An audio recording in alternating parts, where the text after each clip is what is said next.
Salut tout le monde, je suis ravie de vous retrouver aujourd'hui pour cette nouvelle vidéo. Je vous propose qu'on fasse ensemble aujourd'hui un petit point, une vidéo bilan comme vous l'avez vu dans le titre, puisque ça fait maintenant un an qu'on a acheté notre terrain et du coup je trouvais que c'était une bonne occasion de faire un petit point sur notre projet, où on en était de notre autonomie alimentaire et énergétique, les choses qu'on avait eu le temps de mettre en place au cours de ces premiers mois et tout ce qu'il nous reste à faire pour les semaines et les mois à venir.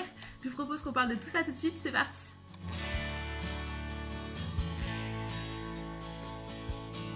Donc comme je vous le disais à l'instant, on a acheté notre terrain en février de l'année dernière. Il faut savoir que ça faisait déjà à peu près un an qu'on était à la recherche d'un terrain, qu'on avait eu l'idée de ce projet. Et c'est assez difficile en fait en France de trouver des terrains grands, à la campagne, isolés et qui soient constructibles. Donc voilà, on a trouvé celui-ci, on avait trouvé quelques-uns ailleurs sur lesquels on n'a pas eu de permis de construire et du coup c'est sur celui-ci qu'on s'est installé, puisque ici il y avait tous nos critères qui étaient réunis et par miracle on a eu notre permis de construire. Donc les critères qu'on cherchait pour ce terrain, c'était surtout qu'il soit suffisamment grand. Donc on cherchait à la base autour de 2 hectares, sauf que c'est quasiment impossible de trouver des terrains si grands qui soient constructibles dans nos régions, dans notre pays, puisque souvent les grands terrains comme ça sont plutôt des terres agricoles, donc sur lesquelles on ne peut pas construire. Le deuxième critère, c'était qu'on voulait qu'il y ait une source d'eau, puisqu'on voulait être autonome en eau. Donc c'était un des critères principaux. Ensuite, on voulait qu'il soit suffisamment isolé, on ne voulait pas être au milieu d'un centre-ville, on ne voulait pas être cerné par des voisins. Donc là encore, celui-ci répondait à ces critères. Donc la principale concession qu'on a dû faire ici, c'est l'espace, puisqu'on a environ 9000 m². Alors comme je vous le disais, on cherchait quelque chose à la base de beaucoup plus grand. Mais c'est pas vraiment un souci du coup. Ça va commencer à le devenir, mais normalement ça va se résoudre, puisqu'il y a beaucoup de terrains autour de chez nous qui sont pas construits, qui sont soit qui sont plutôt en terre agricole, mais sur lesquels il ne se passe rien, et du coup que nous on pourrait récupérer soit pour cultiver, soit pour mettre les chaux, puisque c'est principalement pour eux qu'il manque de l'espace. Donc depuis février, tout ce qu'on a fait, je vais vous faire un petit peu mois par mois pour essayer de rien oublier et d'être le plus complète possible. Donc la première chose qu'on a faite quand on est arrivé sur le terrain, c'est de planter des arbres, puisqu'on était encore en hiver, c'était encore la fin de la saison on va dire pour faire les plantations. Et comme il n'y a aucun arbre sur ce terrain, il y a vraiment zéro arbre, c'était très important pour nous de planter tout de suite pour pouvoir commencer notre verger, puisque avant d'avoir des arbres fruitiers qui donnent vraiment une bonne quantité de fruits, il faut vraiment plusieurs années. Donc c'était important pour nous de tout de suite commencer par ça pour pas perdre de temps on va dire, et avoir des fruits le plus rapidement possible. Donc on a commencé directement en plantant une quinzaine d'arbres fruitiers et voilà, commencer une partie verger sur le terrain. Et en même temps en février, ce qu'on a fait en premier, c'est d'essayer de puiser l'eau, puisqu'on savait qu'il y avait une source sur le terrain, il y a un ruisseau qui coule tout en bas. Et donc on a essayé de creuser un premier puits pour essayer de voir si à cet endroit-là on pouvait trouver de l'eau. Donc on a effectivement trouvé de l'eau, on avait pu la pomper. Le problème c'est qu'on n'a pas pu faire vraiment un puisard suffisamment profond, puisque comme c'était en plein hiver, c'était vraiment gorgé d'eau. Et en fait avec la terrière on ne pouvait pas suffisamment remonter de matière à cause de l'eau qui réinfiltrait en fait tout le temps de la matière dans notre trou. Donc c'était un premier trou provisoire, mais on a dû en refaire un deuxième en fait vraiment au niveau du ruisseau pour pomper après dans l'année. Et comme il a fait très sec cet été, on a été obligé de creuser en fait de plus en plus pour retrouver à chaque fois l'écoulement du ruisseau et réussir à avoir de l'eau toute l'année jusqu'à on va dire octobre, où il a recommencé à pleuvoir enfin et voilà, le niveau d'eau est pu remonter et on a pu trouver l'emplacement définitif de notre puits. On a attaqué les fondations pour construire notre chalet, puisqu'on a tout construit, creusé à la main pour faire les semelles en béton qui soutiennent le chalet. On n'a pas fait appel à des professionnels, on n'a pas utilisé de machine, donc on a creusé avec nos petites mains, avec nos petites pelles, sachant qu'on est dans une région très caillouteuse, donc il y avait pas mal de gros cailloux, de rochers à sortir, donc ça a été assez pénible. On a passé un peu plus d'un mois, je dirais un mois et demi, à faire les fouilles. Ensuite en mars et au mois d'avril, on a pu couler les 7 semelles en béton qui soutiennent le chalet. En avril, on a aussi construit, mis en place les différents paddocks et construit l'abri, puisque les chevaux sont arrivés début avril sur le terrain.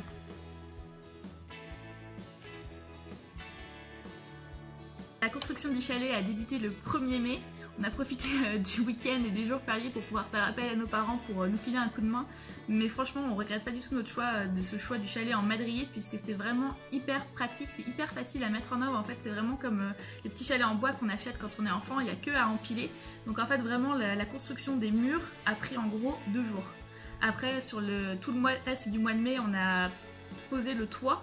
puisque on souhaitait finir le toit le plus vite possible afin de pouvoir mettre les panneaux solaires. Donc ça, on a pu le mettre en place fin juin. On a fait la pose des panneaux solaires avec l'installation du parc de batterie qui est pour l'instant dans la cuisine, mais vous allez voir après qu'il va bientôt déménager. Avant ça, au mois de mai, on a également en parallèle pour fabriquer le toit, on a fait toute l'installation de plomberie et l'installation électrique afin de pouvoir, dès la pose des panneaux solaires fin juin, raccorder et avoir tout de suite de l'électricité et de la lumière dans le chalet. Ensuite, durant l'été, sur juillet-août, on a essayé de travailler sur le potager. Donc clairement, on n'avait pas eu beaucoup de temps à consacrer à ça l'année dernière. Donc on a eu quelques récoltes, mais bon, vraiment pas grand-chose. Surtout qu'on a été envahis par les rongeurs, donc je sais pas si c'était des mulots, des musaraignes ou des trucs, enfin bon, on a eu vraiment des demi-carottes et des patates creuses parce qu'on s'est tout fait manger en fait l'année dernière. Donc cette année on s'y prend plus tôt, on va essayer de mieux s'organiser, on va prendre un chat qui on espère sera un très bon chasseur et pourra un peu réguler la population de rongeurs et nous laisser quelques légumes cet été. On va essayer de vraiment mieux travailler ça dans les mois à venir pour avoir une récolte plus abondante cette année. À l'intérieur, pendant ce temps-là, on s'est occupé de tout l'aménagement, de mettre en place les meubles de la cuisine, d'aménager la salle de bain, de commencer à meubler un petit peu parce qu'on avait enfin posé le parquet. Donc on a commencé à camper sur place et voilà, à aménager tout l'intérieur du chalet. On s'est du coup installé définitivement en septembre, enfin définitivement. On a dormi dans le chalet vraiment toutes les nuits à partir de septembre. En septembre, on a également du coup ramené nos poules, parce qu'on avait déjà des poules dans notre ancienne maison. Donc on les a ramenées ici, on en a pris des nouvelles, ce qui permet vraiment d'avoir déjà une première autonomie alimentaire, puisqu'on a les œufs. Et à partir d'octobre, on a également pris des poussins afin de pouvoir commencer l'élevage de poulets et avoir également de la viande. En septembre, on a également mis en place le poêle à bois. Donc ce qui a été assez long, c'est de faire le conduit, surtout qu'il faudrait vraiment un conduit en double isolation, puisqu'il traverse le toit qui est en bois, donc c'était au niveau de l'isolation, il y avait un gros travail à faire. Et du coup, on est super satisfait de notre poêle à bois parce qu'on a pris le plus petit possible, mais voilà, vraiment par rapport à la surface de notre chalet, ça chauffe très très vite, c'est vraiment très très efficace et on regrette pas du tout ce choix d'avoir pris le bois. Surtout qu'on a eu la chance de trouver un arrangement avec un voisin qui a pas mal de parcelles de bois et qui fait son bois lui-même. Et donc en échange de l'aide de Clément pour faire son bois, pour le couper, pour le tronçonner, il nous a fourni en bois tout l'hiver, donc c'est vraiment un super arrangement pour nous et on le remercie vraiment pour ça.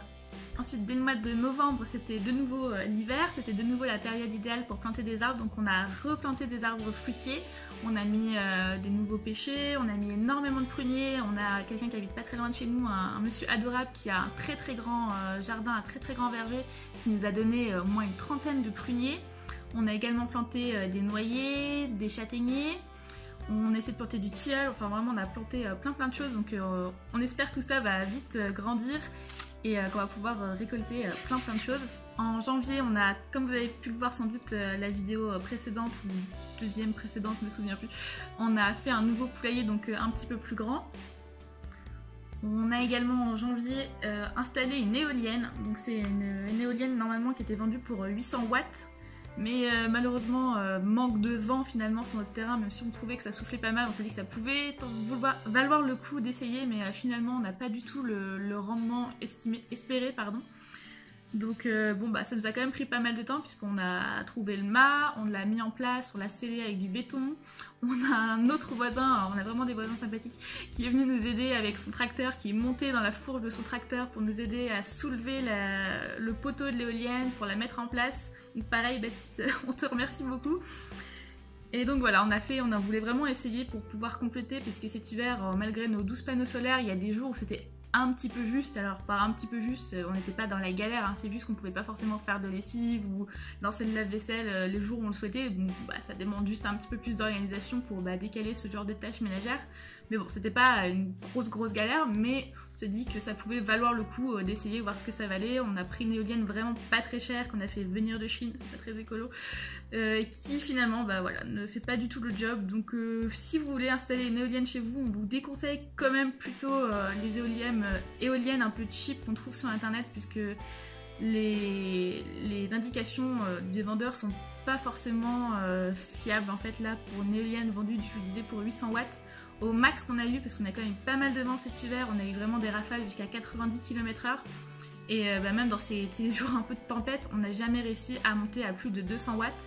Et c'est vraiment sur des points, donc c'est 200 watts pendant 2 minutes, quoi. Donc vraiment pas suffisant pour remplir les batteries. Donc On regrette un petit peu d'avoir fait ça, et à la fois on regrette pas parce que voilà, il fallait essayer, on est content d'avoir une expérience sur ça, mais malheureusement ça fonctionne pas. Donc on garde le mât, on garde celle-ci pour l'instant, même si elle n'est pas très utile, et puis on verra plus tard peut-être pour investir dans un modèle un petit peu plus puissant.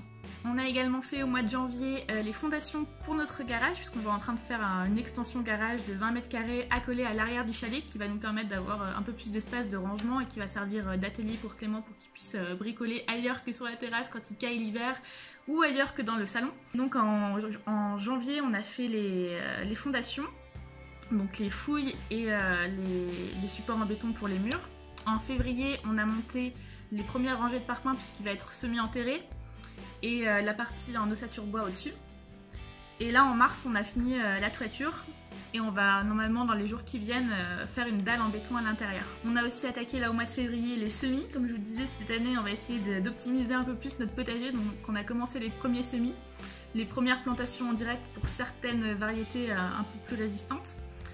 Donc on espère que cette année ce sera la bonne pour le potager. Et enfin le dernier projet sur lequel on s'est penché là au mois de mars, c'est la construction d'une ruche, parce qu'on aimerait avoir des abeilles et pouvoir récolter du miel dans les années à venir. Donc là on vient juste de finir la première ruche, on va sans doute en construire une deuxième par la suite. Et actuellement on recherche un essaim, donc normalement la période d'essaimage c'est plutôt au mois d'avril, donc on est un petit peu en veille, on en a parlé beaucoup autour de nous, et voilà, on va essayer d'avoir notre essaim d'abeilles dans les semaines qui viennent.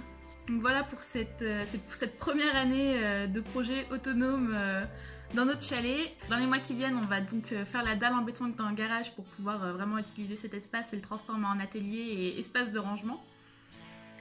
On va tenter du coup de développer notre essaim d'abeilles, de développer notre concept de ruche. On va aussi sans doute changer de chauffe-eau, ou en tout cas en prendre un deuxième, afin de pouvoir bénéficier du soleil l'été, en fait vraiment d'utiliser l'énergie solaire afin de chauffer, puisque là actuellement on cuisine et on chauffe notre eau au gaz, donc ce qui ne correspond pas vraiment à notre projet initial, mais avec les panneaux, clairement pour cet hiver ça aurait été trop juste pour faire chauffer un chauffe-eau électrique traditionnel, puisque c'est vraiment quelque chose qui consomme énormément d'électricité.